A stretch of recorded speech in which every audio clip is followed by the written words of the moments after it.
नमस्कार साथियों, मेरा नाम है कपिल। हमारी कंपनी का नाम है गुरुदेव real estate developers private limited.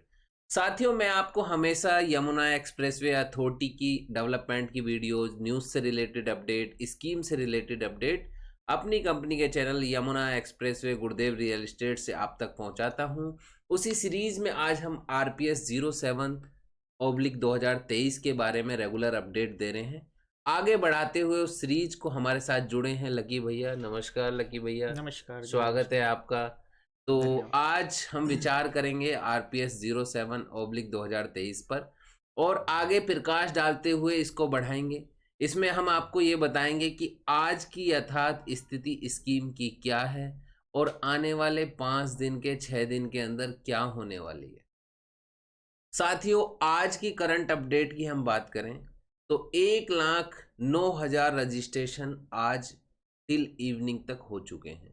1,09,000 registration, 1,09,000 लोगों ने पंजीकरण कर दिया है यमुना प्राधिकरण के अंदर। अब लोग बाग अपनी पेमेंट से कर रहे हैं। पेमेंट्स में कुछ लोग 1 तारीख से पहले पहले, जिन्हों को बैंक लोन नहीं कराना है वो 1 से पहले पहले कर देंगे।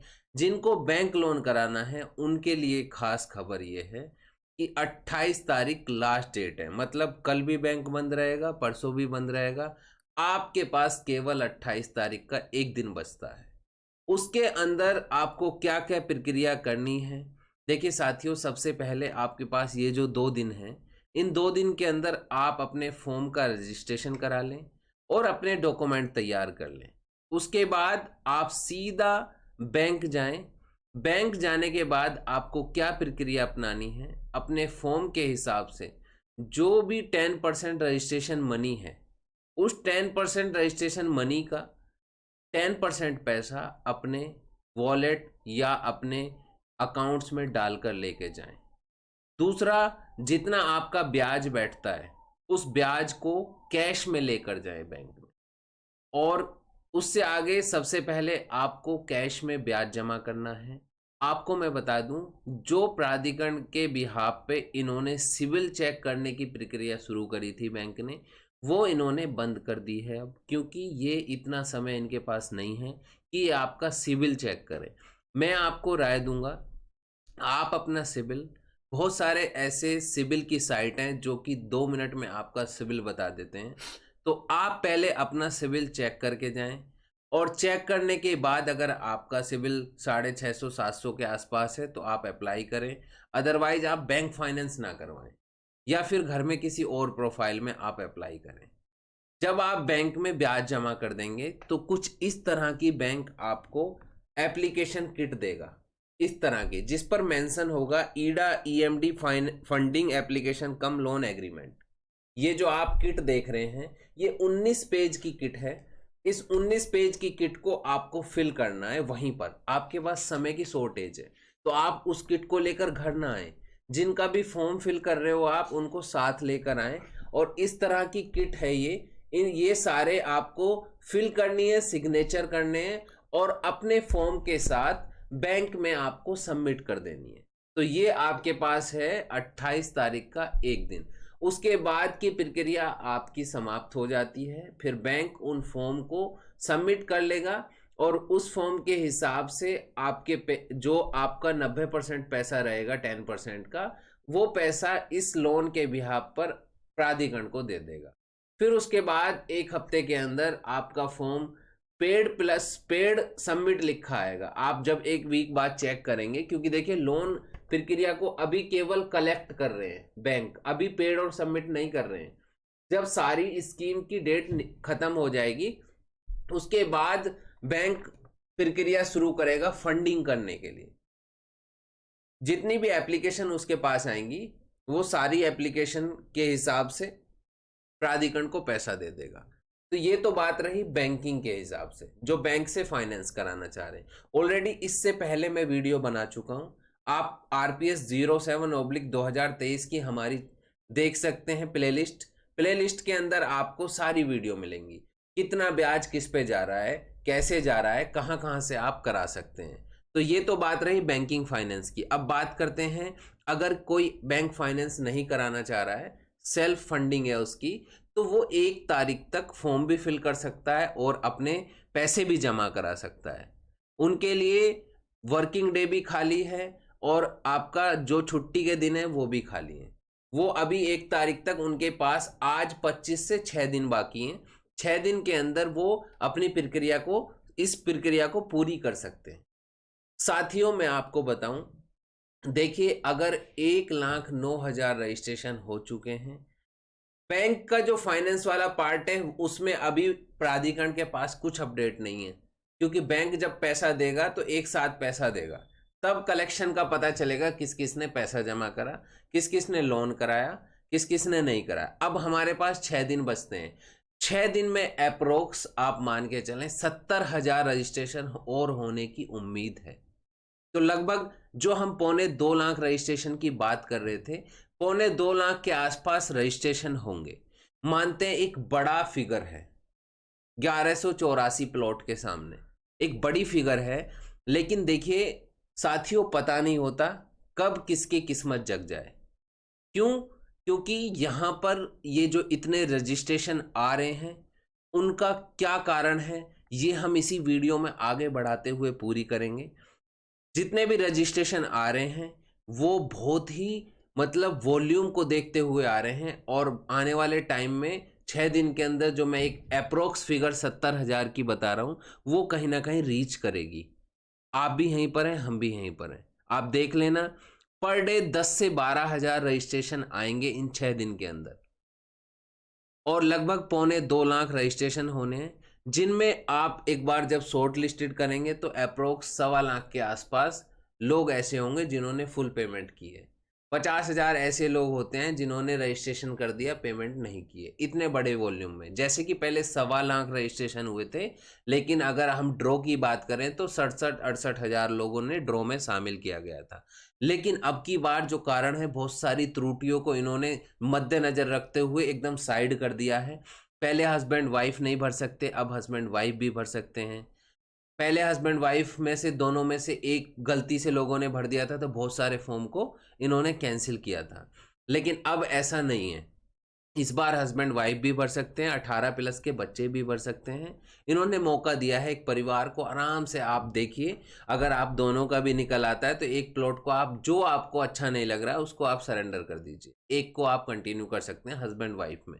बच्चों के जितने भी प्लॉट निकल जाते हैं उनको आप कंटिन्यू कर सकते हैं, उसमें कोई बाउंडेशन नहीं है। तो साथियों, ये मौका आपको भी नहीं चूकना है। आपके ऐसे ही पैसे अकाउंट में पड़े हुए हैं और बिल्कुल 6 दिन आपके पास बाकी हैं। आप 6 दिन के अंदर अपना रजिस्ट्रेशन करके, पेमेंट करके इस सुनहरे मौके को क्रैक करो। फिर उसके बाद आपको केवल 18/10 तक का वेट करना है। 18/10 को आपका ड्रॉ हो जाएगा, तो लगभग आपके जो पैसे लगे वो पूरा सितंबर का महीना हो गया और 18 दिन हो गए आपके अक्टूबर महीने में, और उसके 10 दिन बाद आपके पैसे वापस हो जाते हैं। तो अप्रोक्स 2 महीने आपके पैसे प्राधिकरण के पास रहेंगे। 2 महीने के लिए आप अपने अकाउंट में भी रखेंगे। लेकिन अगर सपोज करो आपका प्लॉट निकल आता है तो आप ये मानिए कि आपने 90 लाख की चीज को 30 लाख में ले लिया, 1,15 से 20 लाख की चीज को 40 लाख में ले लिया, 1,30 लाख की चीज को 50 लाख में ले लिया, 74 लाख की, 1.5 करोड़ की चीज को, मिनिमम 1.5 करोड़ से 2 करोड़ का 300 मीटर है, 74 लाख में ले लिया। जो 2.5 करोड़ का प्लॉट है 500 मीटर का, मिनिमम 3.25 3.5 तक भी है, वो आपने केवल 1,23 लाख में ले लिया। ऐसे ही बड़े प्लॉटों का है। तो ये बहुत ही सुंदर अपॉर्चुनिटी है और इसको आपको क्रैक करना है। यहीं एक बात मैं आज तक के यमुना एलओटी के लिए बोलना चाहता हूं। देखिए साथियों, आपका बिल्कुल धैर्य का समय शुरू हो गया है और ये समय आपके लिए बहुत सुनहरा होने वाला है। जितने भी यमुना प्राधिकरण के एलओटी हैं, रीसेलर हैं, जिन्होंने रीसेल में माल खरीदा है, आपको ये 1.5 साल बहुत इंपॉर्टेंट होने वाले हैं। सिर्फ मैं तोलने जा रहा हूं, आप इस स्कीम को देख लीजिए। ये जो स्कीम चल रही है, ये 2.25 लाख के आसपास रजिस्ट्रेशन होने हैं। 2.25 लाख रजिस्ट्रेशन में आप मान लीजिए 1184 प्लॉट निकलेंगे। उसमें ऐसा भी होता है 1.25 लाख सेलेक्ट हो, एक 30 हो, 35 हो, 40 हो, कोई फिगर को हम अभी रख नहीं सकते हैं, लेकिन 1184 प्लॉट किसी को आवंटन होंगे। उसके बाद हम ये नहीं कहते हैं कि रिमेनिंग हर आदमी मार्केट से परचेज करेगा, क्योंकि हर आदमी के पास इतना फंड नहीं है। लेकिन अगर पूरे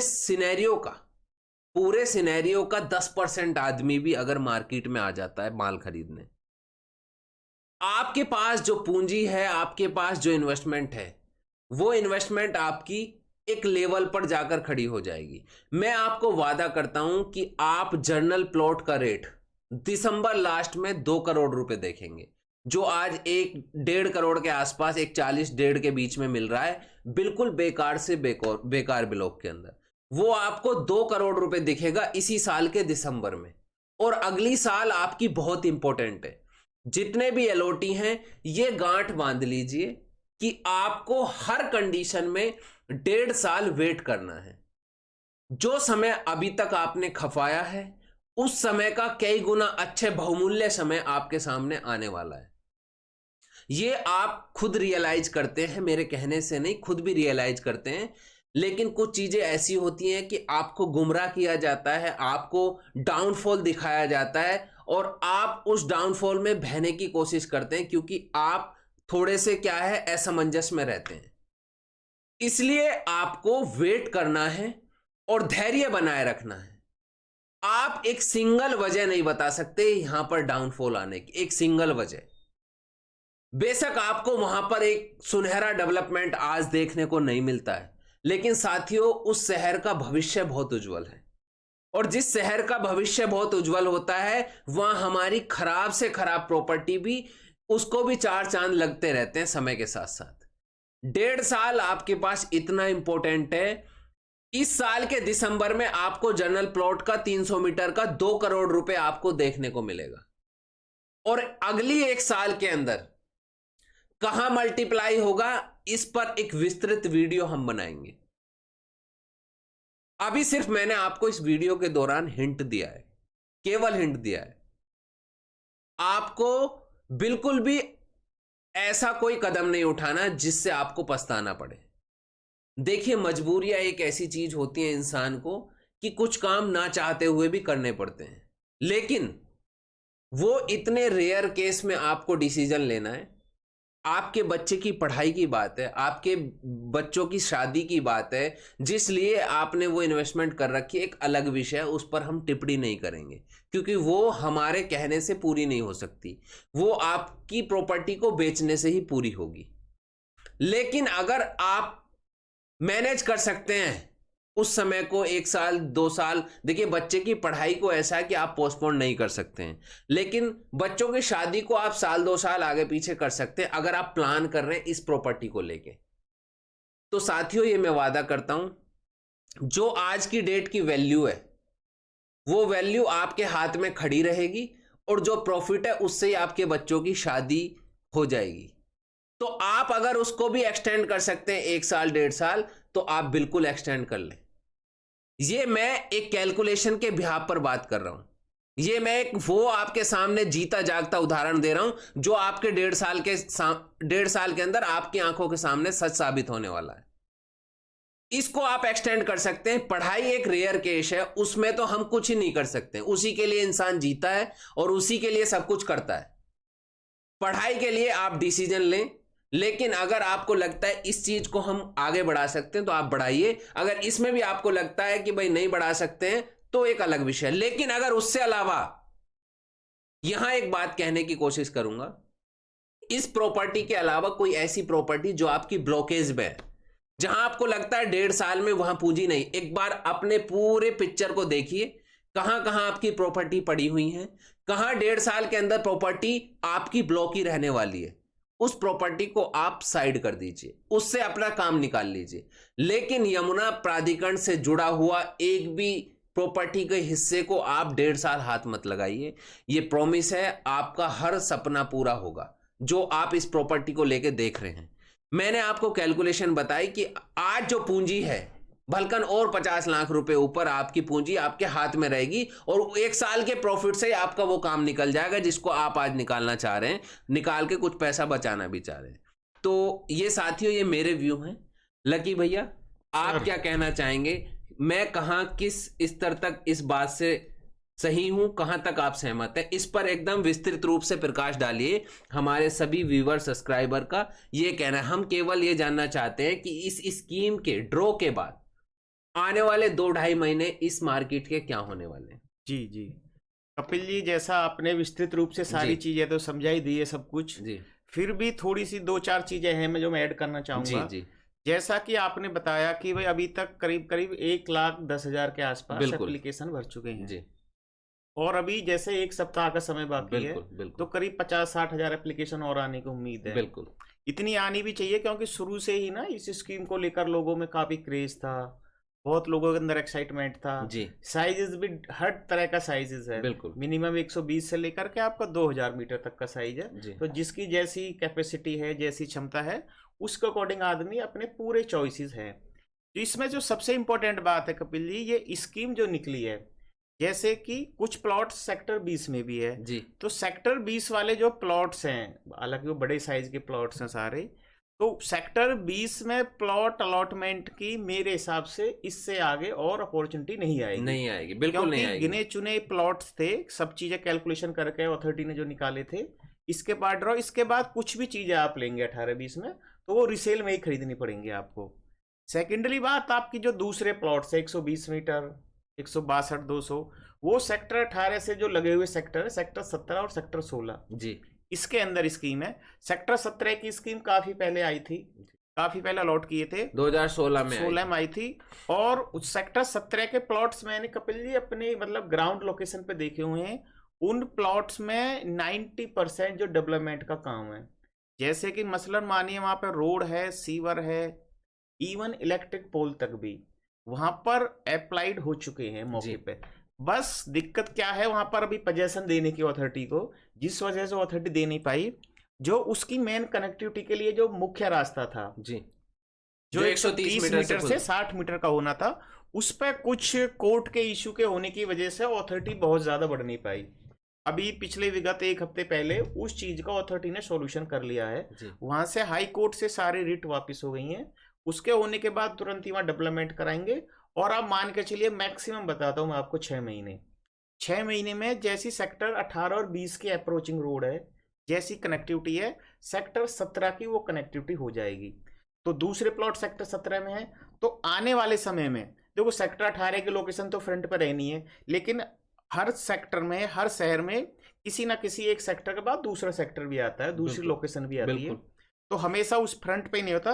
तो सेक्टर 17 भी जो आने वाले टाइम में है, जो आने वाला भविष्य है, उसके लिहाज से बहुत अच्छा साबित सेक्टर होगा, सेक्टर 17 और सेक्टर 16। तो जैसे कुछ लोगों को शिकायत है या कुछ लोगों की क्वेरी होती है कि भाई सेक्टर 17 तो बैक में हो गया, सेक्टर 18 फ्रंट पर, हम क्या करेंगे, वो इस भ्रांति को अपने मन से निकाल दें। आप अपने रहने के लिए रखें या उसको एज ए इन्वेस्टमेंट पर्पज से रखें। सेक्टर 17 और सेक्टर 16 की लोकेशन किसी भी एंगल में सेक्टर 18-20 से बहुत ज्यादा डाउन नहीं रहेगी, थोड़ा 19-20 माइनर रहेगा, मैं उसको मना नहीं करूंगा, लेकिन सेक्टर 16 और सेक्टर 17 को भी आप एक अथॉरिटी का वेल प्लान सेक्टर मानिए।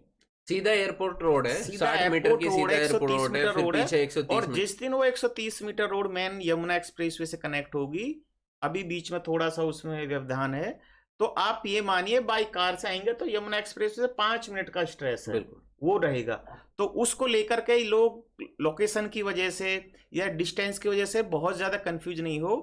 दोनों के दोनों सेक्टर, सेक्टर 16 भी और सेक्टर 17 भी, बसने के लिहाज से, इन्वेस्टमेंट के लिहाज से, और दूसरा सेक्टर 16-17 के साथ तो कपिल जी मैं आपको बताऊं, एक बहुत अच्छी एडवांटेज है अगर कोई आदमी वहां पर अपना रेजिडेंशियल पर्पज से प्लॉट लेने जा रहा है तो। जी भविष्य में सेक्टर 17 में ही है, जो आपने नाम सुना होगा, एक धनौरी वेटलैंड स्पेस है। जी वो वेटलैंड क्या है, एक वेटलैंड रिजर्व लैंड होती है, जिसको अथॉरिटी कभी भी उस पर कोई डेवलपमेंट नहीं करती, ना कोई अक्रोचमेंट होगा, ना कोई सड़क बनेगी। उस एरिया को पूरा अथॉरिटी और शासन मिलकर के एक बहुत बड़ा ग्रीन बफर जोन बनाने जा रहे हैं। तो आने वाले भविष्य में, जैसे पर्यावरण के लिहाज से, ग्रीनरी के लिहाज से, और एक रहने के लिए शांतिपूर्वक जगह के लिहाज से, सेक्टर 16-17 मैं तो मानता हूं बनस्पत 18 के रहने के लिहाज से ज्यादा अच्छी होगी फ्यूचर में।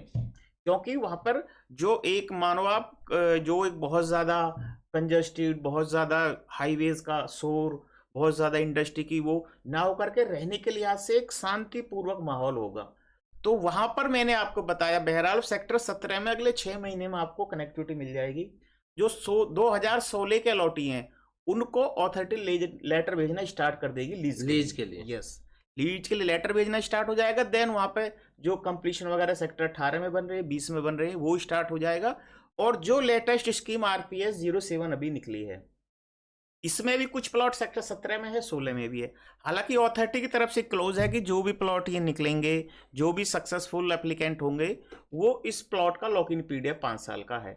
अथॉरिटी ने मेरे हिसाब से बहुत ज्यादा पीरियड रखा है, क्योंकि अथॉरिटी का अब ये एक बाईलॉज है, एक नियम बना है, शासन से आदेश है कि जिस किसी भी जमीन पर स्कीम लाएंगे वो जमीन बिल्कुल कानूनी रूप से मुक्त है। उस पर किसी किसान का, किसी कोर्ट का, किसी तरह का कोई एंक्रोचमेंट नहीं है।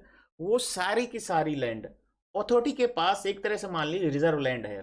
तो अथॉरिटी को उस जमीन पर डेवलपमेंट करने में, वहां पे बुनियादी सुविधाएं मौजूद कराने में मेरे हिसाब से ज्यादा दिक्कतें नहीं आएंगी।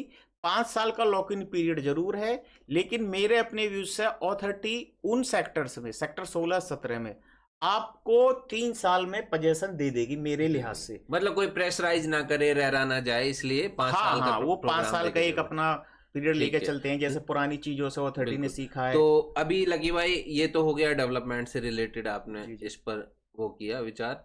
अब हम ये जानना चाहते हैं कि इनका जो अभी रीसेल मार्केट है, इस स्कीम की बात नहीं कर रहे, इस स्कीम को खत्म होने के बाद जो रीसेल मार्केट है उस पर जो मैं कैलकुलेशन कर रहा हूं वो या उससे ऊपर किस हद तक जाएगी और क्या उसके तथ्य हैं? जी जी जी, अब तथ्य की थोड़ा सा ये समझ लीजिए कपिल जी, जैसे कि 1184 प्लॉट्स हैं टोटल हैं, उसमें कुछ आप अगर कैटेगरी रिजर्व किसानों के लिए, इंडस्ट्री वालों के निकाल दें तो 200-250 प्लॉट्स और कम हो जाएंगे। करीब मान के चलिए 800-900 के आसपास प्लॉट्स हैं। तो 800-900 प्लॉट्स के लिए ऑन एवरेज मानिए आप 1.5 लाख लोगों ने अप्लाई किया है।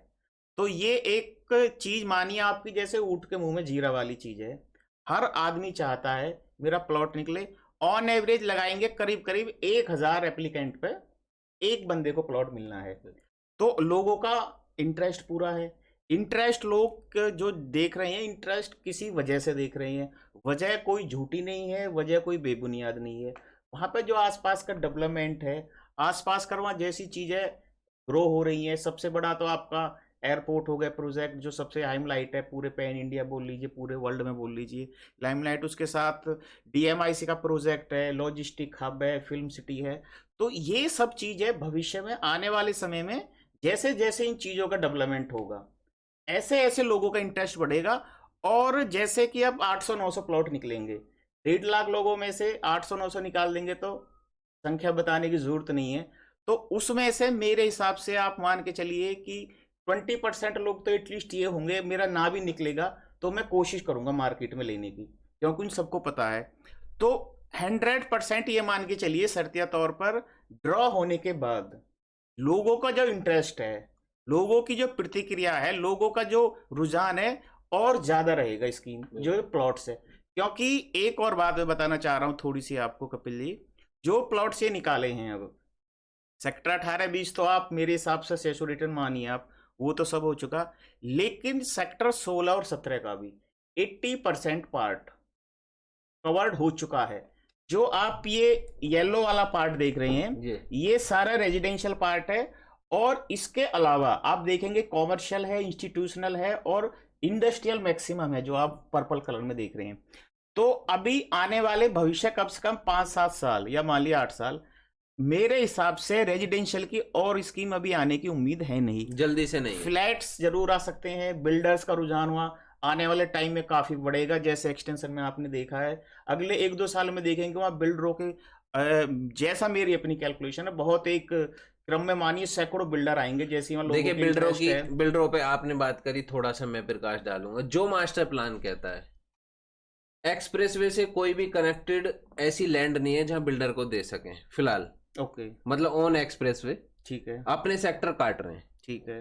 रही बात इसके नीचे की 22 में, तो जो अभी 5 से 7 प्लॉट थे वो इन्होंने निकाल दिए। अब जो बिल्डर को ये जगह भी देंगे तो एयरपोर्ट के उस साइड में देंगे। Yes yes yes. तो ये वाला जो एरिया है इस पे बिल्डरों से इफेक्ट नहीं पड़ेगा। और मेरा ये अपना मानना है कि जहां लायबिलिटी हो वहां इन्वेस्टमेंट में जाना ही नहीं चाहिए। जाना नहीं चाहिए, बिल्कुल सही बात है। पैसे तो बढ़ते हैं लेकिन साथ के साथ आप ये मानिए कि आपका खून भी चूसा जाता है। बहुत मानसिक परेशानी, बहुत है एक ना, लगे से कि आप पे होल्डिंग लगा दी, आप पे मेंटेनेंस रेगुलर कर दिया, क्योंकि वो भी बिल्डर भी बंधा हुआ होता है। बिल्कुल बिल्कुल। ये गेम आम आदमी नहीं समझ पाता है, इन्वेस्टर समझता है। तो इन्वेस्टर जाता ही सरकारी प्लॉटों में, बिल्कुल बिल्कुल। उसको पता है एक बार पैसा लगा दिया फिर उसके बाद लायबिलिटी से दूर रहना है। Yes. तो बिल्डर जो आप कह रहे हैं वो इफेक्ट जरूर डालेंगे, लेकिन अगर लोग अवेयर रहेंगे तो कहीं ना कहीं ये वाले पार्ट में आप देखेंगे रेट का ग्रोथ ज्यादा आएगा। बिल्कुल।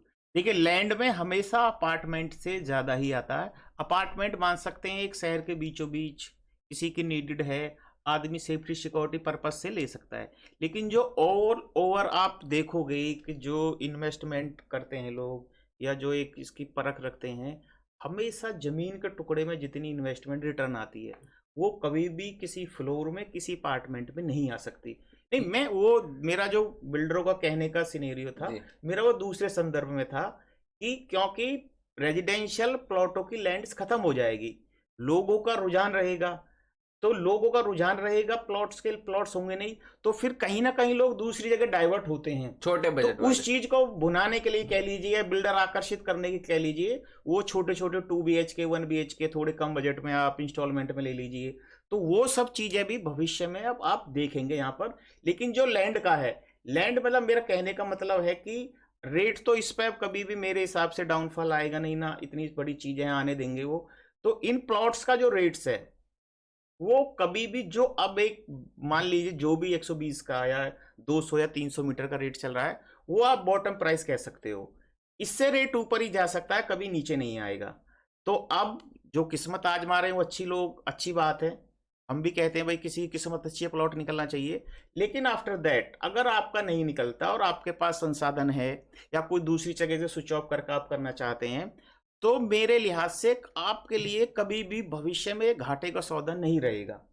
आप अगले 2 से 3 साल में मिनिमम 1 लाख रुपए रिटर्न का रेट मान सकते हो। 2 साल में, 2 साल के अंदर, मैं 3 साल बोल रहा हूँ, 2 से 3 साल मतलब मैक्सिमम 2 से लेकर 3 साल।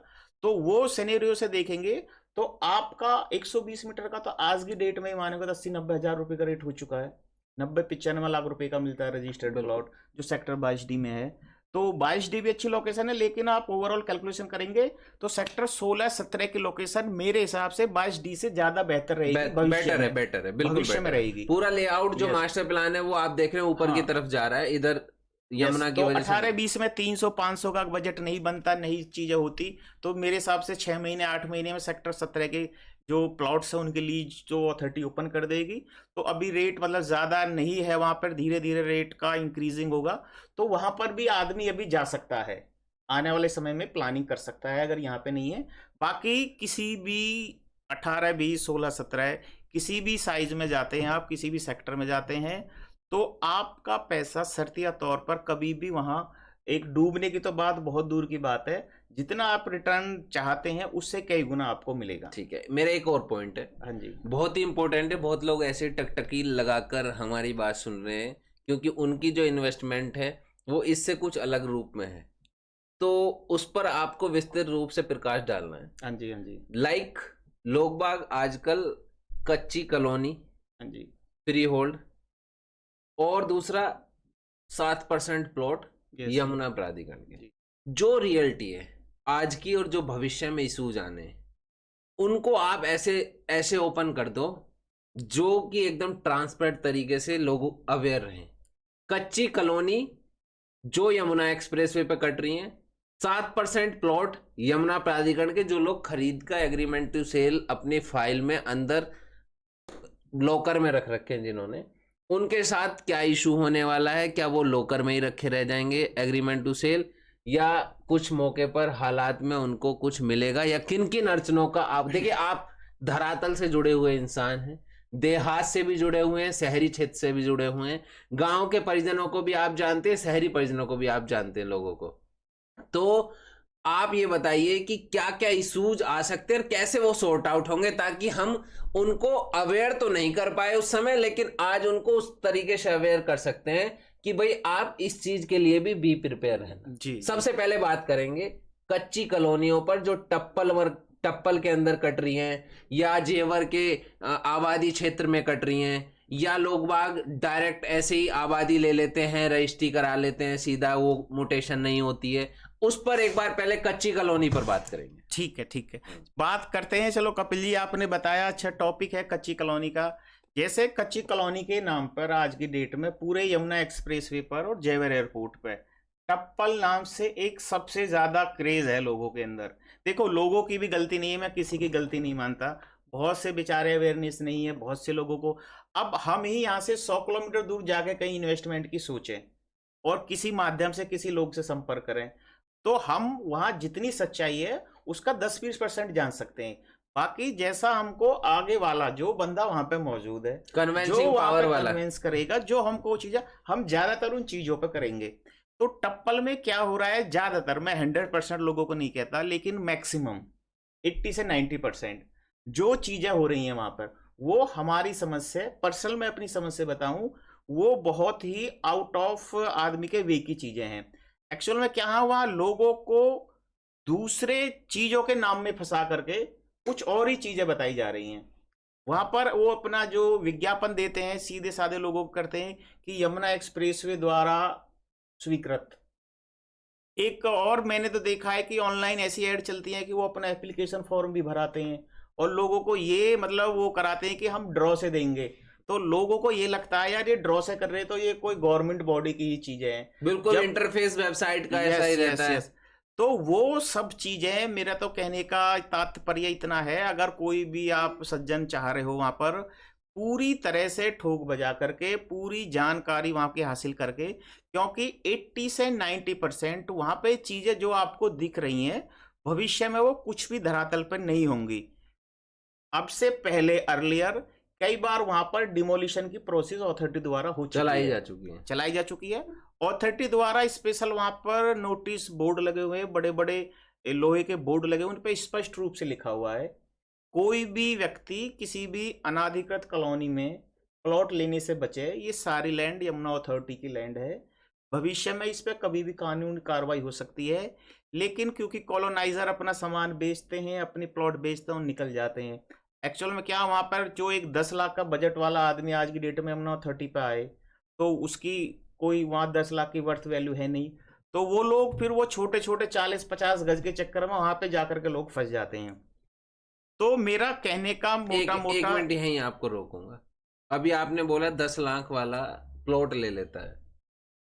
सिर्फ मेरे को जो गाइडेंस देने की जो मेरा मन है वो ये है कि भाई आपके पास 10 लाख रुपए हैं, कोई बात नहीं, आप आज वहां टप्पल में रहने तो जा नहीं रहे। बिल्कुल बिल्कुल, आप 10 लाख रुपए की 1 बीघा जमीन खरीद लो। यस यस, वो तो कहीं ना कहीं सेफ साइड है। बिल्कुल बिल्कुल, मैं कॉलोनी के लिए बोल रहा हूँ। हाँ। जमीन अगर आप खरीदना चाहें यमुना अथॉरिटी के इवन नोटिफाइड एरिया में भी आप खरीदना चाहते हो, जमीन खरीदने पर कोई कानूनी रोक नहीं है, कोई कानूनी अड़चन नहीं है। आप लीगली जमीन खरीदोगे, उसकी रजिस्ट्री होगी, उसका म्यूटेशन दाखिल खारिज होगा, और जब मुआवजा मिलना होगा आपको उस रेट से ज्यादा मुआवजा मिल रेट से, वो जमीन आपको आज की डेट में मुआवजे रेट से कम मिलेगी। और मान लीजिए भविष्य में 2 साल 4 साल बाद जाती है तो हर साल अथॉरिटी मुआवजे में वृद्धि भी करती है। 3500 रुपए तो अभी भी है, 3500 रुपए का आज है, फिर फ्यूचर में आप हर साल 10% 15% मानिए तो आपका पैसा वहां पे रिटर्न होगा। और सबसे बड़ी जो इसमें वो है, एक आप मानेंगे कि जो एक इसका पूरा सिनेरियो देखेंगे कि इसमें जो मुआवजे का सारा पैसा मिलता है वो आपका सारा 1 नंबर व्हाइट का पैसा मिलता है विदाउट एनी टैक्स डिडक्शन। बिल्कुल, उसमें आपका कोई टैक्स डिडक्शन। और इसमें एक चीज और है, आप जमीन लेते हैं, जंगल की जमीन लीजिए, जंगल में जमीन मिलती है, कुछ जमीनें ऐसी होती हैं जो आबादी से टच जमीनें होती हैं, जिनकी संभावना होती है कि भविष्य में बच सकती है। अथॉरिटी भी जमीन का अधिग्रहण करने से पहले मौका मुआयना करती है, अथॉरिटी के लेखपाल जाते हैं, टीम जाती है। तो वहां पर अगर भविष्य में आप किसी आबादी से सटी हुई जमीनें लेते हैं तो ऐसा नहीं है कि हर चीज, तो वो आपकी भविष्य में जमीन बच भी सकती है। चांस 50-50 के रहते हैं, आप जितना आबादी से सट कर लोगे जमीन उतने चांसेस होते हैं बचने के। और अगर जमीन आबादी में बच जाती है आपकी, बाई चांस बाई लक आपकी बच जाती है, तो फिर वो जमीन आपको कितना गुना रिटर्न देगी उसकी कल्पना आप हम भी नहीं नहीं कर सकते। सकते। बिल्कुल वो बिल्कुल, फ्री चीजें होल्ड आबादी का बिल्कुल ऐसा ही बिल्कुल। रहा है। नोएडा में आप देख लो, हाँ जी हाँ जी हाँ नोएडा जी। में जो बच गई हैं आबादियां, हाँ, जो वो आज बहुत अच्छा रिटर्न तो दे रही हैं, उसमें रेंटल दे रही हैं। 100% ये नहीं कहते कि भाई हम आपको जमीन दे रहे हैं वो बिल्कुल आबादी की लैंड है या वो आपकी बिल्कुल बच जाएगी। हम तो कहते हैं कि आपका एक सबसे आप निचले पॉइंट को माने कि आपकी जमीन एक्वायर भी होती है, तब भी आपको 2-3 गुने का प्रॉफिट होगा। और उस केस की बात करते हैं कि आप किसी कारणवश आबादी वहां बना करके या कुछ अपना गार्डन बना लिया, अगर वो आपकी जमीन बच जाती है तो फिर आप 10 लाख रुपए का कैलकुलेशन 1 करोड़ रुपए तक भी कर सकते बिल्कुल। हो। दूसरा, एट द एंड इस बात का जो निष्कर्ष निकलता है, जो कैलकुलेशन निकलती है, कि आपके पास 1 रुपया है लगाने के लिए, लेकिन वो आपका सेफ बकेट के अंदर यस जाना यस यस, चाहिए। बिल्कुल आप बिल्कुल। कहीं ऐसा ना हो आज उस 1 रुपये को लगाकर और रात को आपको नींद भी ना आ यस रही यस, हो, ऐसी आपकी एक एक इन्वेस्टमेंट। बीघे के पैच भी आप ले सकते हो, बिल्कुल ले वो मिल सकते हैं, बहुत सकता। सारे ऐसे ऑप्शंस यस, होते हैं। एक एक बीघे के पैच मिल सकते हैं, प्रॉपर लीगल आपके नाम रजिस्ट्री होगी, लीगल पेपर होंगे, लीगल अथॉरिटी के अंदर आप चेक करेंगे तो वो गांव भी अथॉरिटी के अंदर एक्वायरिंग में मिलेगा। तहसील में जाएंगे, तहसील में उस गांव का राजस्व रिकॉर्ड मिलेगा। तो हर टिकट साइज का आप ऑप्शन यहाँ पर चूज कर सकते हो, बशर्ते थोड़ी उसकी आरएनडी अब हो। यहाँ पर एक बात लगी भाई, ये लोग जो कॉलोनी काटते हैं इनका क्या मोटिव रहता है? ये भी तो किसान से एग्रीकल्चर यस यस, उठाते हैं और उससे अपने मल्टीप्लाई आज की डेट में कर रहे होते हैं, मल्टीप्लाई देखो करके निकल देखो जाते हैं। देखो सीधा सा बात, जैसे अब यमुना अथॉरिटी के सेक्टर 16, 17, 18 के प्लॉट्स हैं, अथॉरिटी प्लॉट अलॉट कर रही है सीधा डायरेक्ट हम आप सामान्य लोगों सबको। तो हमें इसमें इतनी संतुष्टि और इतनी एक सिक्योरिटी होती है, अथॉरिटी हमको चीजें दे रही है, अथॉरिटी की चीज में प्रॉफिट भी होता है। अब वहीं जैसे बात बिल्डर की आती है कि बिल्डर फ्लैट बेचता है, तो बिल्डर जो फ्लैट बनाने के लिए जमीन लेता है वो जमीन भी तो अथॉरिटी से लेता है। बिल्कुल। वो अथॉरिटी से लेगा, फिर आप तो थर्ड पार्टी आपको देगा, तो वो थर्ड पार्टी भी कमाना चाहता है वो अथॉरिटी से लेकर के। और अगर डायरेक्ट उस जमीन को आप ले रहे हो अथॉरिटी के थ्रू या बाय यूज, तो आप उसमें सोच सकते हो खुद कितना % ग्रोथ होगी। बिल्कुल। तो ये पॉइंट ये है कि कच्ची कॉलोनी हम किसी का वो नहीं कहते, किसी का मोटिव क्या होता है, अपनी अपनी लोगों की कुछ स्ट्रेटजी होती है मार्केटिंग की, अपने अपने लोगों के प्लान होते हैं। लेकिन हमारा जो एक आपको बताने का तरीका है कि आपका पैसा बहुत मेहनत कमाई का पैसा है, खून पसीने का पैसा है, आप जहां भी अपना पैसा लगाओ तो थोड़ी सी उस पर गहन आप 2, 4, 10 दिन 6 दिन आप, मेरा मानना है कि उसका गहन परीक्षण करें वहां साइट पर जाकर भी। और मैं तो कह रहा हूँ साइट के जाने के बाद देखो लीगली चीज है, गवर्नमेंट बॉडी है, अथॉरिटी यमुना अथॉरिटी रास्ते में ही पड़ती है, आप उससे संबंधित सलाह एक बार यमुना अथॉरिटी से जरूर लें। जिस एरिया में भी आप प्लॉट खरीद रहे हैं किसी भी बिल्डर का, किसी भी डेवलपर का, यमुना अथॉरिटी के प्रेमिसिस या इसके नोटिफाइड एरिया में, तो उसकी जो सबसे सटीक जानकारी ना मैं दे सकता हूं, ना कपिल दे सकते हैं, ना कोई और दे सकते हैं। उसकी सबसे सटीक जानकारी देगा यमुना एक्सप्रेसवे प्राधिकरण, जो बिल्कुल आप जाते हुए आपके रास्ते में पड़ेगा।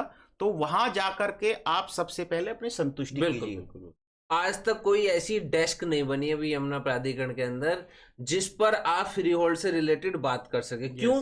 क्योंकि अभी उनका वो स्टेप ही नहीं है। यस यस यस, आपको जनरली जानकारी मिल जाएगी, सीआर सेल जाओ या कहीं भी जाओ आप, लेकिन आपको ऐसी कोई डेस्क नहीं मिलेगी जिस पर आप फ्री होल्ड से रिलेटेड बात कर सकें। एक्चुअल में क्या है उनका वो स्टेप ही नहीं है। यस यस, जब प्राधिकरण उस स्टेप को अभी नहीं उठा रहा है, उससे रिलेटेड क्वेरियों को नहीं ले रहा है, तो आप समझिए कि वो लैंड या वो कॉलोनियां कहां डिजर्व करती हैं। देखिए यहाँ पर पहले नोएडा प्राधिकरण की स्थापना हुई, उसके बाद ग्रेटर नोएडा प्राधिकरण की, अब यमुना प्राधिकरण है।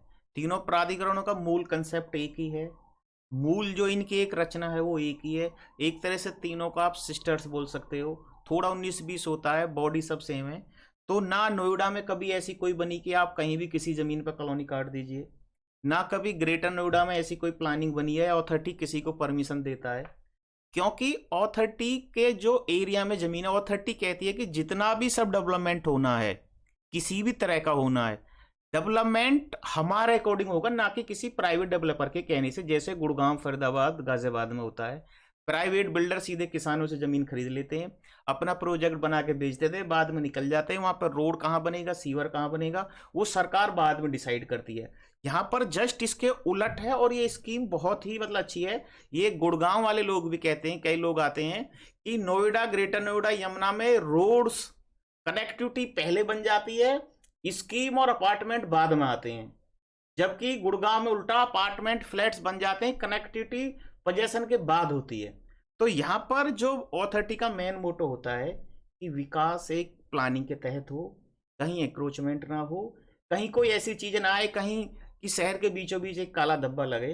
तो उस पॉलिसी को अपनाते हुए अथॉरिटी यहाँ पर जो कच्ची कॉलोनी वाला कंसेप्ट है वो अपनी बायलॉज से, अपनी परमिशन से किसी को मेरे हिसाब से परमिशन नहीं देती।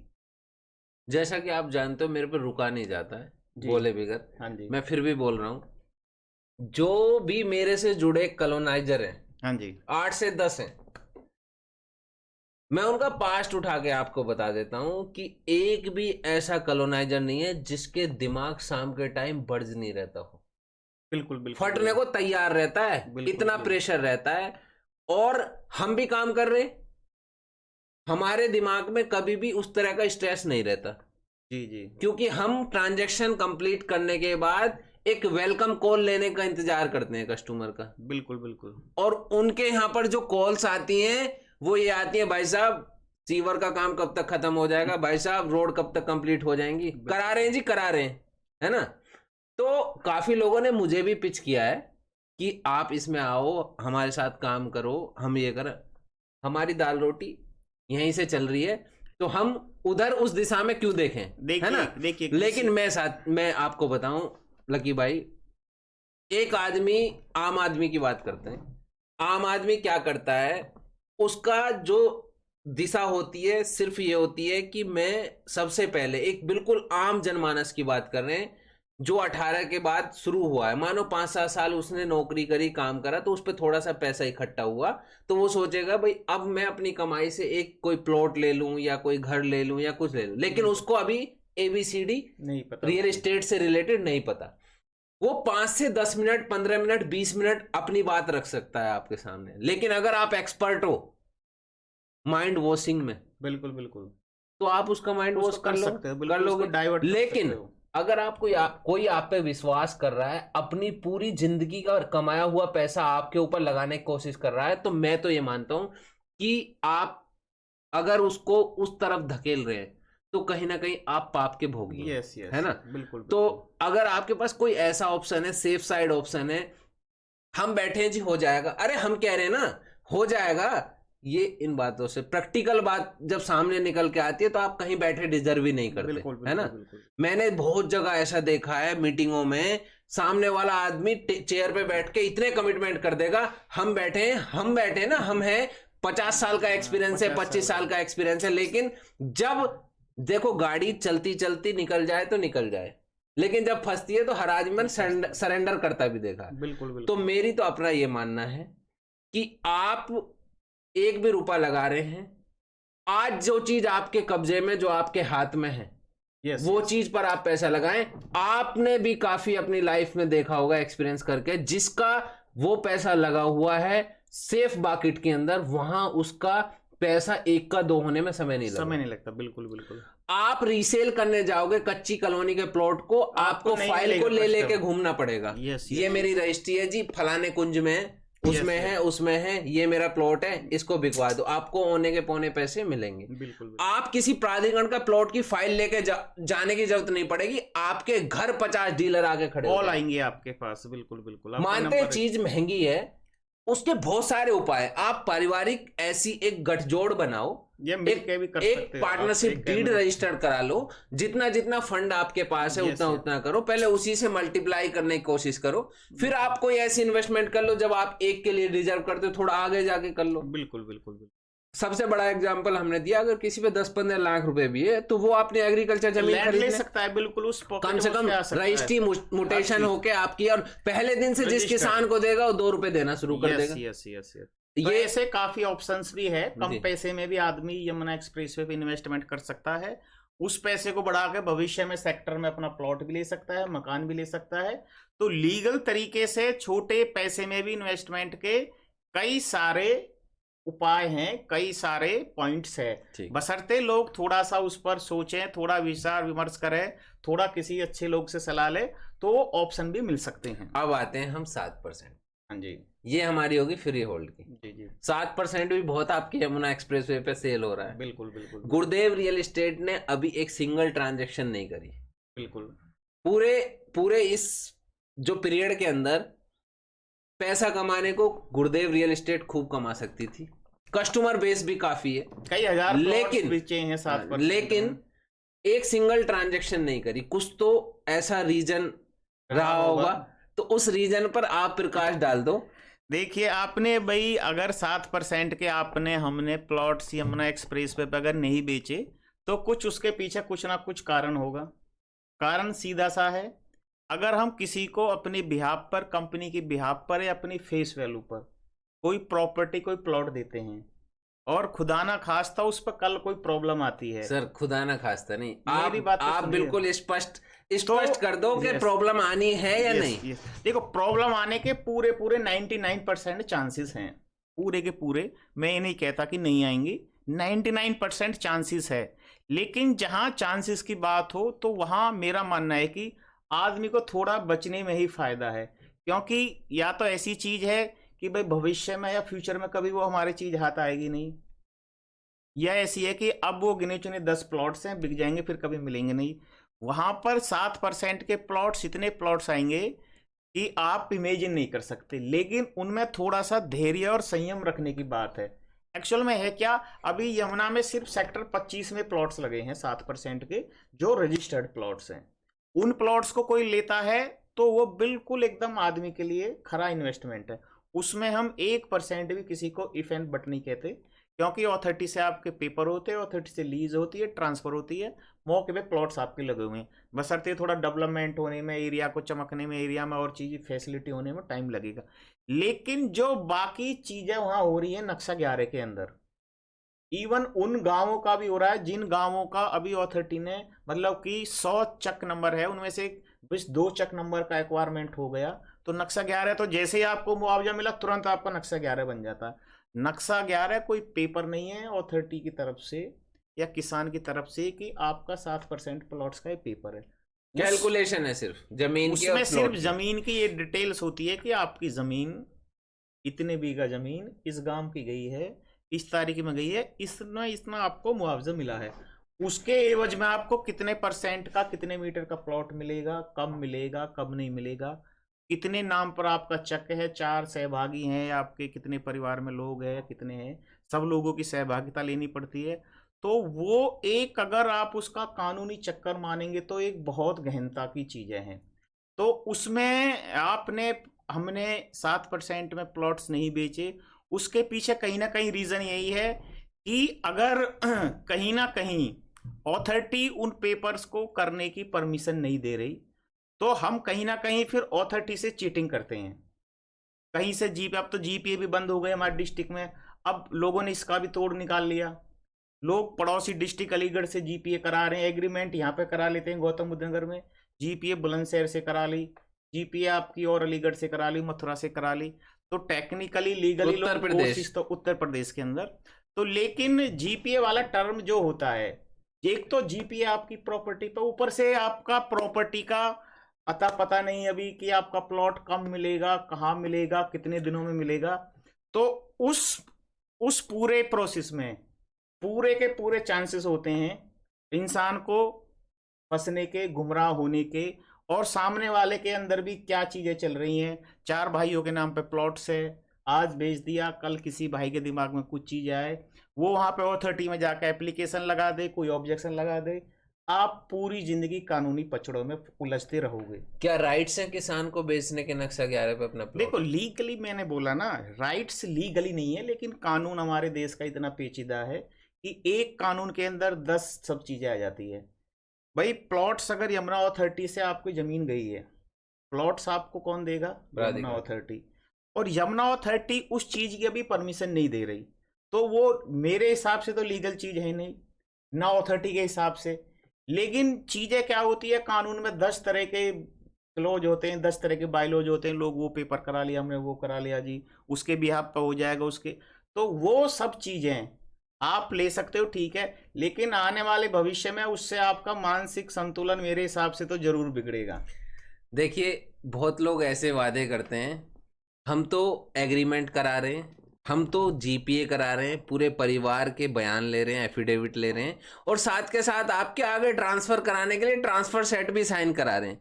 ये सब आपके डॉक्यूमेंट आपके लॉकर में रखे रह जाएंगे, ये मेरा आपसे वादा है। मैं ये वादा आपसे करता हूं। 10% सच्चाई की मैं बात नहीं कर रहा, 90% लकी भाई ये डॉक्यूमेंट रखे रह जाएंगे। बिल्कुल बिल्कुल बिल्कुल। और आपको कॉम्प्रोमाइज के अलावा कुछ नहीं मिलेगा। बिल्कुल बिल्कुल। तो सोच समझ के अपना डिसीजन ले। अगर आप लोग ये प्रेरणा देते हैं कि हम आपके सामने तथ्य रखें, तो वही तथ्य रखे जा रहे। 1 रुपया नहीं चाहिए हराम की कमाई का। जो सीधे तरीके से हमारे पास सच्ची चीज है वो आपको प्रेजेंट करेंगे। जब समय 7% का बेचने का आएगा, जब 7% भी बेचा जाएगा। मैंने कहा ना कि ये तो कोई चीज होती है कि हमसे कोई रेलगाड़ी निकल चुकी, भविष्य में आएगी नहीं।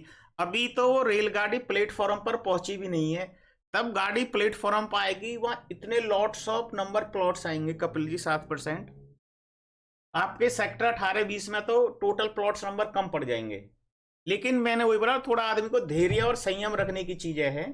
कच्चा आप 2 पैसा उस टाइम 2 पैसा जरूर एक्स्ट्रा दोगे, लेकिन आप पैसा देने के बाद, प्लॉट अपनी रजिस्ट्री कराने के बाद इत्मीनान से आप सो सकते हो। आप आधी रात को भी आप अपने प्लॉट को बेचना चाहोगे, वो अथॉरिटी का प्लॉट्स हो जाएगा। उस टाइम आप उसको खरा सोना बेच सकते हो, कानूनी कोई टेंशन नहीं। 10 साल मत आप प्लॉट पे पोजीशन मत लीजिए, 10 साल देखने मत आइए, आपका कोई इफेक्ट बट नहीं होगा। लेकिन जहां चीजें भविष्य के गर्त वाली होती है, उन चीजों पे तो ईश्वर ही जानता है। उन चीजों में तो रिस्क के अलावा आदमी का क्या होगा। लेकिन बहुत सारे लोग ले भी रहे हैं, बहुत सारे लोग उन चीजों में इन्वेस्टमेंट कर रहे हैं। लेकिन सब लोग, मेरा मानना है, बहुत सोच समझकर और अथॉरिटी की सलाह मान करके उन चीजों में इन्वेस्ट करें। एक सिस्टम और चल रहा है, एक सिस्टम और बता देता हूं आपको। अभी मैंने एक एग्रीमेंट अपने नाम करा दिया, मुझे लगा 5,000 रुपये बढ़ गए पर मीटर के। फिर दूसरे आदमी को टेप दिया, वो एग्रीमेंट किसान से खत्म करवा दिया, और किसान को भी 2-2.5 लाख रुपए, 3 लाख 4 लाख दिए। फिर दूसरे आदमी की आंखों में धूल झोंक दी, फिर वहां से कैंसिल करा दिया, फिर तीसरे 5। तो हो तो आपके सामने ये एक क्राइम ही रहा। आपके सामने एक वहां चीज है जो एक दुरुपयोग हो रहा है एक चीज का। अगर वो सही टाइटल हो तो पहला आदमी क्यों अपना एग्रीमेंट कैंसिल कराएगा? बिल्कुल बिल्कुल बिल्कुल। हर आदमी वहां से बच के निकल जाना चाहता है, अपना पैसा निकाल करके, 2 पैसे बचा करके आगे वाले को सब देने के चक्कर में। देखिए, मैं आपको बता देता हूं, जिनके पास भी 7% के प्लॉट हैं या जो लेना चाहते हैं, जिनके पास हैं, उनको मैं बता दूं, आज अपनी फाइल लेके आप मार्केट में निकलो। 100 में से आपको 99% ऐसे मिलेंगे जो आपको नो बोलेंगे कि हम नहीं लेंगे। बिल्कुल बिल्कुल। 1% आदमी होगा जो आपका एग्रीमेंट को तोड़वा के दूसरे से करा देगा। तो अगर आपकी ऐसे टाइटल की प्रॉपर्टी है तो मैं नहीं मानता उसको अच्छी इन्वेस्टमेंट। एक चीज के 100 खरीदार हो, वो प्रॉपर्टी है। Yes yes. तो हमने दोनों बातों पर बात की। बिल्कुल। फ्री होल्ड पर भी हमने डिटेल में ब्यौरा दिया, हमने 7% भी बताया। जिसको 7% का टेस्ट ज्यादा पसंद है वो ग्रेटर नोएडा में 6% खरीद सकता है। यस, ऑलरेडी रजिस्टर्ड है मौके पर। बिल्कुल रजिस्टर्ड प्लॉट लगे हुए हैं, रजिस्ट्री हो रही है, ट्रांसफर हो रहा है, तुरंत कब्जा, तुरंत सब कुछ। तुरंत 2 रुपए बिल्डिंग बना करके रेंटल इनकम थ्रू डेट 1 से शुरू कर सकते हो। 2 रुपए महंगी चीज आपको मिल रही है। लेकिन जहां आपने कच्चा लालच कर लिया, आप इतिहास उठा के देख लेना, अपने पूर्वजों से डिस्कस कर लेना, अपने बुजुर्गों से डिस्कस कर लेना, जहां आपने कच्चा लालच किया वहीं आपने मात खाई है। यस, अपने लिए भविष्य में अपने लिए परेशानी पैदा कर लिया आपने, खड्डा खोदा है अपने लिए। बिल्कुल क्लियर स्पष्ट बात यह है कि आप प्रॉपर्टी की इन्वेस्टमेंट का डिसीजन एक ऐसा डिसीजन है जो आदमी की लाइफ को डिस्ट्रॉय कर सकता है। बिल्कुल बिल्कुल बिल्कुल। क्योंकि इतना सामर्थ्य हर इंसान का नहीं होता कि इस प्रॉपर्टी में डूब गए तो दूसरी में निकल जाएंगे। बिल्कुल सही बोल। एक आम जनमानस नहीं कर सकता ये सब। एक इन्वेस्टर, एक बिजनेसमैन ये सब कर सकता है, मैनेज कर सकता है, जहां डूबा है वहीं से निकालेगा। लेकिन अगर एक आम आदमी की कमाई है, वो आम आदमी रिकवरी नहीं कर सकता है। वो अपना, तो आप भविष्य खराब कर ही रहे हैं, अपने आने वाले भविष्य का भी भविष्य खराब कर रहे हैं। बिल्कुल सही बात है। तो हमारी आपसे हाथ जोड़ के विनती है साथियों, आप ऐसी इन्वेस्टमेंट करो जहां आपको ये लगे कि आज मेरे हाथ में वो चीज है जिसको मैं आधी रात बेच सकता हूं। जिस चीज को खरीदने के लिए आपके पास लोगों से खुशामद करनी पड़ रही है, वो आपकी अच्छी इन्वेस्टमेंट नहीं है। ये बात की आप गांठ मान लो, सारी बातों का तोड़िए है। अब हम चलते हैं इस स्कीम पर, RPS 07/2023 पर। ये जो लेआउट साथियों आप देख रहे हैं, ये यमुना का मास्टर प्लान है 2031 का। येलो एरिया जो आप देख रहे हैं, ये पूरा रेजिडेंशियल है। इस रेजिडेंशियल एरिया में सेक्टर 18 के अंदर एक भी प्लॉट नहीं निकाला इस बार। 19 में ऑलरेडी हाई राइज अपार्टमेंट के लिए कुछ लैंड जेपी पर है, जेपी से रीसेल में गौर ने लिए। सेक्टर 20 के अंदर 300 मीटर का सिंगल साइज नहीं निकाला है। सेक्टर 20 के अंदर 500, 1000, 2000 के जो आज प्लॉट मौके पर लगे हुए हैं, वो उन्होंने ब्लैंक प्रोफाइल, सरेंडर प्रोफाइल निकाली है। 20 के अंदर CDE ब्लॉक में 1000 मीटर है, तो कुछ ब्लैंक प्रोफाइल उसमें है, वो निकाली है। बी ब्लॉक के अंदर 2000 मीटर है, वो निकाले हैं। QRSTU ये 500 मीटर के 5 ब्लॉक है, कुछ ब्लैंक प्रोफाइल इनके अंदर। तो ये 20 का ब्यौरा है। सेक्टर 17 के अंदर ब्लैंक प्रोफाइल है 120, 162, 200 तक के, वो निकालें। 16 के अंदर 300 है, केवल 120, 162, केवल 300 जो है वो 16 के ही अंदर है। नया जी ब्लॉक काटा है 200 और 300 मीटर का। उसको भी अभी लेआउट को आपके सामने हम दिखा देंगे, जो कि अभी आपको देखने को नहीं मिला है कहीं से। वो लेआउट भी आपको देखने, अभी आगे चलते हैं। ये सबसे पहले वही लेआउट है जो आपको नया देखने को मिला है। जी ब्लॉक बनाए नया। ये जी ब्लॉक जो देख रहे हैं आप, जो येलो येलो आपको नजर आ रहा है, वो येलो सभी न्यूली अलॉटेड प्लॉट RPS 07/2023 के हैं। ये आप देख रहे हैं ऊपर 130 मीटर रोड, ये 60 मीटर की एयरपोर्ट रोड, इधर ये कनाल जा रही है। ये लैंड पैच कमर्शियल के लिए इन्होंने रखा है। उसके बाद ये जो एरिया आप देख रहे हैं पूरा सेक्टर 16 है, जिसमें कि पहली अलॉटमेंट आई, दूसरी आई, अब तीसरी है। इसके बाद ये वाला एरिया भी क्लोज हो गया। इसमें इन्होंने ये येलो एरिया जो देख रहे हैं आप, ये आपका सभी प्लॉट न्यूली अलॉटमेंट में अब वाली में है। अब यहां से आगे चलते हैं। ये सेक्टर 17 आप देख रहे हैं, ये ए ब्लॉक देख रहे हैं आप सामने, 200 मीटर का साइज है। ऊपर देख रहे हैं इसके जस्ट बराबर में बी ब्लॉक, ये 162 मीटर का साइज है। और ये आप देख रहे हैं सी ब्लॉक, ये पूरा 120 का है। तो ये इतिहास है छोटे प्लॉटों का, 120, 162, 200 और इवन 16 के जी ब्लॉक में 300 भी है। अब बात करते हैं सेक्टर 20 में चलते हैं। सबसे पहले सेक्टर 20 में ये जो बी देख रहे हैं आप, ये वाला बी पार्ट और ये वाला बी पार्ट, ये 2000 मीटर के साइज है। इसके अंदर ब्लैंक प्रोफाइल है, उनको निकाला है। उसके बाद ये जो सी ब्लॉक आप देख रहे हैं, ये 1000 स्क्वायर मीटर है। उधर आप डी ब्लॉक देख रहे हैं, ये भी 1000 स्क्वायर मीटर है। यहां आपको ई देखने को मिलता है, ई भी 1000 मीटर का साइज है। तो ये सेक्टर 20 में आपके बड़े साइज हो गए। अब 500 पे चलते हैं। सबसे पहले क्यू ब्लॉक, RS, उसके बाद टी और यू ब्लॉक, ये जो आप देख रहे हैं सामने, ये टी और यू ब्लॉक है। ऑलरेडी सेक्टर 20 के प्लॉट मौके पर लगे हुए हैं। 2, 4, 10, 5 प्लॉटों की बात नहीं करते, जो कि 2000 मीटर में ऐसा हो सकता है गांव के आसपास हो, लेकिन मैक्सिमम प्लॉट लगे हुए हैं। और बाकी छोटे साइज के अंदर 17 के अंदर कुछ प्लॉट लगे हुए हैं, 16 में अभी एक भी प्लॉट नहीं लगा है। ये थी जानकारी यहां तक की। अब इससे आगे की प्रक्रिया को शुरू करते हैं। ये आपको 5 नंबर देखने को यहां नजर आ रहे हैं। इन 5 नंबर का आप स्क्रीनशॉट ले लीजिए। ये पांचों नंबर आपको हेल्प करेंगे इस स्कीम में। जो 6 दिन आपके पास बाकी बचे हुए हैं, वो 6 दिन के अंदर आप इन नंबरों पे कॉल कर सकते हैं, व्हाट्सएप कर सकते हैं। इन पर आपको हेल्प मिलेगी। स्कीम से रिलेटेड कोई भी क्वेरी है, आप इनको कांटेक्ट कर सकते हैं, 6 के 6, 5 और 6 नंबर को। उसके बाद 3 नंबर आपको यहां भी देखने को मिलते हैं, इन पर भी आप कांटेक्ट कर सकते हैं स्कीम से रिलेटेड। सीधा यमुना एक्सप्रेसवे के अथॉरिटी आ सकते हैं, वहां भी आप आकर कांटेक्ट कर सकते हैं साथियों। अब मैं आपको बताऊं, देखिए हम और लकी भाई ने जो भी बात रखी आपके सामने बड़े ही स्पष्ट रखी, और कहीं ना कहीं आप सहमत भी हैं उस बात से। इस तरह का अपना एक्सपीरियंस हम लोग आपसे शेयर करते रहेंगे, आपको अवेयर करते रहेंगे। हमारा काम है सिर्फ आपको जागरूक करने का, डिसीजन लेना वो आपका काम है, आपको क्या करना है। और कुछ आप अपना एक्सपीरियंस साझा करना चाहते हैं एक्सप्रेसवे को लेकर, एयरपोर्ट को लेकर, फिल्म सिटी को लेकर, या फिर एक हमारे पास जो मुख्य बिंदु है उस पर आप प्रकाश डाल दीजिए, जो अभी सितंबर महीने में मोटो जीपी होने वाली है। हाँ जी, हाँ जी। 3 दिन 4 दिन मोटो जीपी चलेगी। ऑलरेडी टिकट सब फुल हो चुके हैं, फुल हो चुके हैं। बेसिक टिकट सब फुल हैं। बिल्कुल अब अपर लेवल के टिकट बच रहे हैं, बिल्कुल। या कॉटेज बच रहे हैं बड़े बड़े 2 लाख 2 करोड़ 2.5 करोड़ 3 करोड़ वाले। कहाँ वो होता है, एक बॉक्सेस जो होते हैं, कॉर्पोरेट बॉक्स, हाँ, कॉर्पोरेट बॉक्स बचे हुए हैं। तो ऐसी अगर दिल्ली की फैमिली कुछ हमारी वीडियो देख रही है तो अभी बॉक्सेस बचे हुए हैं, आप बुक कर सकते हैं जेपी से डायरेक्ट।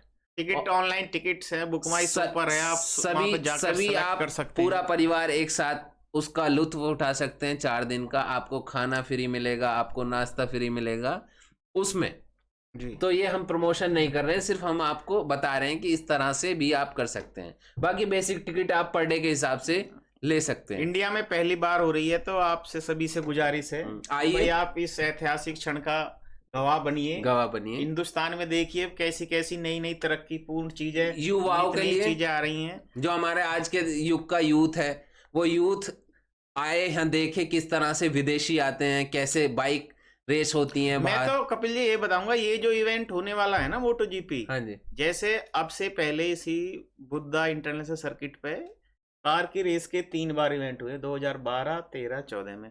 उसके बाद कुछ टेक्निकल गवर्नमेंट रीजन से उस पर नहीं चल पाए, लेकिन जो उसके बाद अब ये फर्स्ट टाइम मोटो जीपी हो रहा है बाइक रेस का।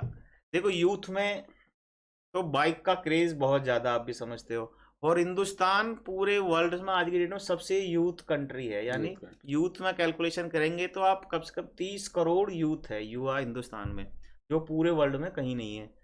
तो उसको देखते हुए आप देखेंगे ना, ये इवेंट जो यहाँ पर होने जा रहा है, हमने फॉर्मूला 1 के दौरान देखा था कि ग्रेटर नोएडा, आज से मैं 10 साल पहली बात बता रहा हूँ, जब डेवलपमेंट भी कम था, ना एयरपोर्ट था, ना इवन प्रॉपर यमुना एक्सप्रेस भी ओपन हुआ था, ना आपका ईस्टर्न पेरिफेरल हाईवे था। उस टाइम पर पूरा शहर ट्रैफिक से जाम हो गया था। लेकिन ये जो मोटो जीपी अब हो रहा, आप इसको देखेंगे तो मैं तो समझता हूँ कि अब की बार ये इतना सक्सेसफुल इवेंट रहेगा, देश दुनिया में पूरे पटल पे ग्रेटर नोएडा की एक बहुत ही सकारात्मक छवि जाएगी, लोगों के अंदर क्रेज भी होगा। और आप मोटो जीपी को देखना है, उसके साथ साथ ग्रेटर नोएडा शहर का भ्रमण भी करें, इस शहर की प्लानिंग को देखें, इस शहर की डिजाइन को देखें। आपको एहसास होगा कि भारत 21वीं सदी में जो तरक्की कर रहा है, जो वर्ल्ड में नए नए नित मायने हैं, वो उसकी एक छोटी सी बानगी आपको ग्रेटर नोएडा के रेजिडेंशियल सेक्टरों में देखने को मिल सकती है। जिस तरह से हमारा देश तरक्की कर रहा है, जिस तरह हमारा देश आज पूरे वर्ल्ड में 5वीं बड़ी अर्थव्यवस्था बनी है, उन सब चीज़ों में इन छोटी छोटी चीज़ों का बहुत बड़ा योगदान है। तो आप मोटो जीपी अपनी परिवार के साथ देखने आइए, ग्रेटर नोएडा शहर को देखिए और इस इवेंट का लुत्फ उठाइए। तो साथियों अभी चलते हैं क्लोजिंग की तरफ। बहुत बहुत धन्यवाद प्यारे लकी भैया, आपने अपना एक्सपीरियंस साझा किया, बिल्कुल सर, हमारे व्यूवर्स को अवेयर किया, और ऐसे ही सच के साथ हमें जीना है। कुछ बात ना चाहते हुए भी कहनी पड़ती हैं, वो आपने सच्चाई को कहना कोई मतलब वो आपने कही और लोग उससे अवेयर भी हुए। अगर आपको ये वीडियो अच्छी लगी हो, इसको लाइक करें, चैनल को सब्सक्राइब करें, वीडियो को शेयर करें, इसको पहुंचाएं वहां तक जहां तक जरूरत है इस वीडियो की। मानता हूं आपके पास तो भरपूर जानकारी है, लेकिन कोई आपका अपना हो सकता है इस जानकारी से वंचित हो, तो कृपया करके इसको शेयर कर दीजिए। और हमसे कमेंट के माध्यम से अगर कुछ और चाहते हैं आप, तो कमेंट्स के माध्यम से बताइए, हम कोशिश करेंगे उस पर आपको up to date clean chit देने की। अब दूसरी बात, हमने इतनी चीज़ों को मतलब सामने रखा, हम किसी को ये नहीं बोल रहे कि हमने नेगेटिव की या हमने कुछ किया, हमने सिर्फ उसकी वास्तविकता रखी, उसके हमने उदाहरण भी दिए। आपको 7% यमुना ही जाना है तो आप ग्रेटर नोएडा 6% चले जाओ। आपको टप्पल में फ्री होल्ड जाना है तो आप टप्पल के आसपास एग्रीकल्चर खरीदो। क्या आज ही जाके वहाँ बंगला तो बनाना नहीं है, रहने में समय लगेगा। इन्वेस्टमेंट कर रहे हो आप 7,000 8,000 रुपए गज की, बिल्कुल बिल्कुल। तो क्या आप वहां पर जाकर 1 बीघा जमीन खरीद लो? पक्की जमीन खरीदो, सीधा रजिस्ट्री मुटेशन, मुआवजा मिलेगा अथॉरिटी से, बच गई तो बल्ले बल्ले। बल्ले बल्ले, बिल्कुल सही बात है। तो अभी करते हैं इस वीडियो को समाप्त। वीडियो अच्छी लगी है तो जरूर शेयर करें, और कुछ त्रुटि है तो कमेंट्स के माध्यम से बताएं। ऐसे ही जुड़ते रहेंगे लकी भैया हमारे साथ, बिल्कुल कुछ ना कुछ अपना एक्सपीरियंस साझा करने के लिए, और कुछ सुनहरे सी चीजें आपके लिए निकाल के लाते रहेंगे अपने एक्सपीरियंस में से। तो अभी करते हैं समाप्त। नमस्कार साथियों।